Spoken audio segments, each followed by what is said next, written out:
கேரளாவில் உள்ளாட்சி தேர்தலில் தோல்வியை தழுவிய கம்யூனிஸ்ட் கட்சியினர் காங்கிரஸ் கட்சியினரை வீடு புகுந்து தாக்கிய சம்பவம் பெரும் சர்ச்சையை ஏற்படுத்தியுள்ளது. உயிருக்கு அச்சுறுத்தல் இருப்பதாக புகாரளித்தும் போலீசார் அலட்சியம் காட்டியதாக குற்றம் சாட்டப்பட்டிருக்கிறது. நடந்தது என்ன? கேரளாவில் உள்ளாட்சி தேர்தலில் ஆளும் மார்க்சிஸ்ட் கம்யூனிஸ்ட் கட்சி படுதோல்வியை சந்தித்ததால் ஆத்திரத்தில் கட்சியினர் சில இடங்களில் வன்முறையில் ஈடுபட்டதாக புகார்கள் எடுத்தன. இதில் கண்ணூர் மாவட்டத்தில் பனூர் பகுதியில் அரிவாள் கம்பு கற்களை எடுத்து கலவரத்தில் ஈடுபட்ட காட்சிகள்தான் இவை. பலருக்கு உயிர் பயம் காட்டும் வகையில் அத்துமீறியவர்கள் மீது கடும் நடவடிக்கை பாயுமா? கேரள உள்ளாட்சி தேர்தல் 2 கட்டங்களாக நடைபெற்றது. இதன் முடிவுகள் சனிக்கிழமை அறிவிக்கப்பட்ட நிலையில் மொத்தம் உள்ள 6 மாநகராட்சிகளில் 4 காங்கிரஸ் கூட்டணி வாகை சூடியது.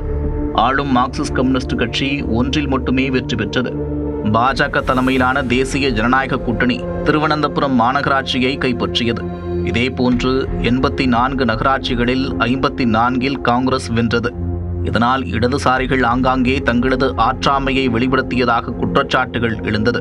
கண்ணூர் மாவட்டம் பனூர் பகுதியில் குன்னோத்து பரம்பா பஞ்சாயத்தை காங்கிரஸ் கைப்பற்றியது. இதற்கு காங்கிரஸ் கட்சியினர் செய்த சூழ்ச்சியே காரணம் என்று கூறி இளைஞர்கள் சிலர் வன்முறையில் ஈடுபட்டனர். அத்துடன் காங்கிரஸ் கட்சி தொண்டர்களை தேடி சென்று தாக்குதல் தொடுத்துள்ளனர்.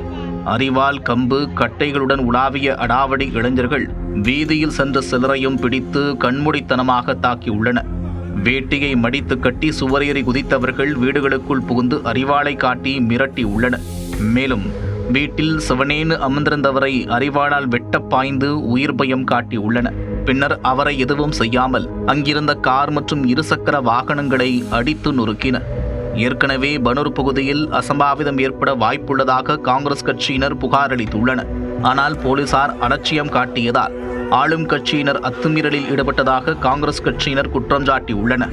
இந்நிலையில் தாக்குதல் தொடர்பான CCTV காட்சிகள் வெளியாகி கேரளாவில் அதிர்வலைகளை ஏற்படுத்தியுள்ளது. அதன் அடிப்படையில் வன்முறையில் ஈடுபட்டவர்களை பிடித்து போலீசார் விசாரணை மேற்கொண்டு வருகின்றனர். தேர்தலில் மக்கள் அளித்த தீர்ப்பை ஏற்றுக்கொள்ளாமல் வன்முறையில் இறங்கியவர்கள் மீது கடும் நடவடிக்கை எடுக்க காங்கிரஸ் கட்சியினர் வலியுறுத்தியுள்ளனர்.